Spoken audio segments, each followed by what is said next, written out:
Hello friends, welcome back to మన cinema కథలు. Friends, ఇవాళ ఒక షాకింగ్ అండ్ బాధాకరమైన బాక్సాఫీస్ రిపోర్ట్తో మీ ముందుకొచ్చాను. ఉగాది కానుకగా ఎన్నో అంచనాల మధ్య రిలీజైన మన పవర్ స్టార్ ఉస్తాద్ భగత్ సింగ్ 5 రోజుల కలెక్షన్స్ బయటకొచ్చాయి. ఆ నంబర్స్ చూస్తుంటే అసలొక టైర్ 1 స్టార్ హీరో సినిమాకి ఇంత దారుణమైన కలెక్షన్స్ ఏంటి బాస్ అనిపించక మానదు. గబ్బర్ సింగ్ లాంటి ఇండస్ట్రీ హిట్ ఇచ్చిన హరీష్ శంకర్ ఫ్యాన్స్ని ఇంత దారుణంగా డిసప్పాయింట్ చేస్తాడని ఎవరూ ఊహించలేదు. అసలు ఈ 5 రోజుల్లో ఎంత కలెక్ట్ చేసింది, ఎక్కడ తేడా కొట్టిందనేది ఈ వీడియోలో క్లియర్గా మాట్లాడుకుందాం. ఫ్యాన్స్ కొంచెం గుండె నిబ్బరం చేసుకుని ఈ వీడియోని ఎండ్ వరకు చూడండి. అలాగే చూస్తున్నవాళ్లు ఒక లైక్ కొట్టేయండి. ముచ్చట స్టార్ట్ చేద్దాం. రిలీజ్కి ముందు ప్రీ రిలీజ్ ఈవెంట్తో ట్రైలర్తో సినిమా మీద అంచనాలు స్కై హైకి వెళ్లిపోయాయి కదా. దానికి తగ్గట్టే ఫస్ట్ డే ఓపెనింగ్స్ అదిరిపోయాయి. వరల్డ్ వైడ్గా దాదాపు 35 కోట్లకు పైగా గ్రాస్ కొట్టి పవర్ స్టార్ స్టామినా ఏంటో చూపించింది. కానీ సెకండ్ డే నుంచే అసలు కౌంట్డౌన్ స్టార్ట్ అయిపోయింది ఫ్రెండ్స్.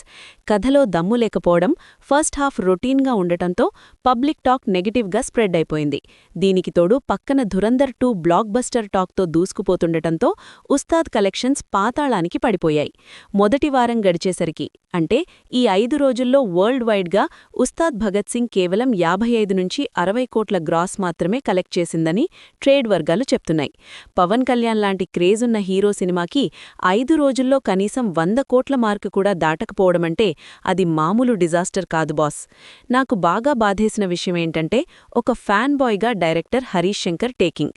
10 ఏళ్ల క్రితం గబ్బర్ సింగ్తో పవన్ ఫ్యాన్స్కి పూనకాలు తెప్పించిన డైరెక్టర్ ఇప్పుడు అదే మ్యాజిక్ రిపీట్ చేస్తాడు అని అందరం కళ్ళు కాయలు కాసేలా వెయిట్ చేశాం.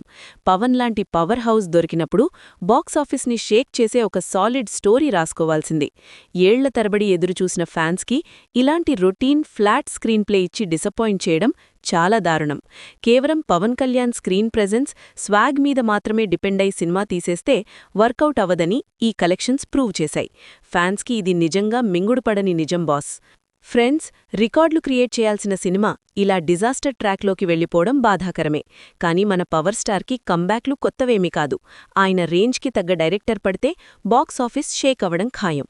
ఆ రోజు కోసం వెయిట్ చేద్దాం. మరి ఈ కలెక్షన్స్ క్రాష్ అవ్వడానికి మెయిన్ రీజన్ ఏంటని మీరనుకుంటున్నారు? హరీష్ శంకర్ స్క్రీన్ ప్లేనా, లేక ధురంధర్ 2 కాంపిటీషనా? కింద కామెంట్స్లో మీ జెన్యూన్ ఒపీనియన్ని షేర్ చేసుకోండి. మరిన్ని జెన్యూన్ సినిమా అప్డేట్స్ కోసం మన సినిమా కథలు ఛానల్ని సబ్స్క్రైబ్ చేసుకోండి. Bye bye.